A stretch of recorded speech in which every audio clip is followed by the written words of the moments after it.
ജാൻവിക്ക് 6 കുട്ടികൾ ഉണ്ടെന്ന് അറിഞ്ഞ ഉടനെ തന്നെ സർക്യൂട്ട് മുന്നാബായിയെ അവിടെ നിന്നും വിളിച്ചുകൊണ്ട് പോകാൻ ശ്രമിക്കുന്നു.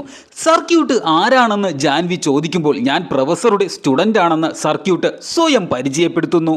ഉടനെ തന്നെ ജാൻവി തന്റെ പേഴ്സിൽ നിന്ന് താൻ പറഞ്ഞ 6 കുട്ടികളുടെ ഫോട്ടോ മുന്നാബായിക്ക് കാണിച്ചു കൊടുക്കുന്നു. ആ ഫോട്ടോ കാണുന്ന മുന്നാബായിക്ക് ആശ്വാസമാവുകയാണ്. കാരണം ആ ഫോട്ടോയിൽ ഉണ്ടായിരുന്നത് 6 വയസ്സായ ആൾക്കാരുടെ ഫോട്ടോ ആയിരുന്നു.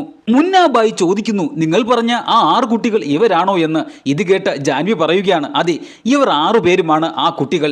ഇവർ എൻ്റെ മുത്തച്ഛൻ്റെ കൂട്ടുകാരാണ്. മക്കളെല്ലാവരും ഇവരെ ഉപേക്ഷിച്ചു. ഇപ്പോൾ ഇവർ എൻ്റെ മുത്തച്ഛൻ്റെ കൂടെ എൻ്റെ വീട്ടിലാണ് താമസിക്കുന്നത്. നാളെ ഇവർക്ക് വേണ്ടി ക്ലാസ് എടുക്കാൻ വീട്ടിൽ വരാൻ പറ്റുമോ എന്ന് മുന്നാബായിയുടെ അടുത്ത് ജാൻവി ചോദിക്കുമ്പോൾ ഗാന്ധിജിയെ കുറിച്ച് ഒന്നും അറിഞ്ഞുകൂടാത്ത മുന്നാബായിയെ രക്ഷിക്കാൻ വേണ്ടി സർക്യൂട്ട് ഇടയ്ക്ക് കയറി പറയുന്നു, നാളെ വരാൻ പറ്റില്ല, നാളെ കോളേജ് ഉണ്ട്. അപ്പോൾ ജാൻവി പറയുകയാണ്, എന്നാൽ ശനിയാഴ്ച വരാൻ പറ്റുമോ? ഇല്ല, ശനിയാഴ്ചയും പറ്റില്ല, ശനിയാഴ്ച ട്യൂഷൻ ഉണ്ട്. എന്നാൽ ജാൻവിയെ വീണ്ടും കാണാനുള്ള ആക്രാന്ത മൂത്ത് മുന്നാബായി പറയുന്നു, ഞായറാഴ്ച വരാമെന്ന്. ഗാന്ധിജിയെ കുറിച്ച് ഒന്നും അറിഞ്ഞുകൂടാത്ത മുന്നാബായി എങ്ങനെ ഞായറാഴ്ച ക്ലാസ് എടുക്കും? അത് അടുത്ത പാർട്ടിൽ കാണാം. ഒരു ലൈക്ക് അടിക്കാൻ മറക്കരുതേ.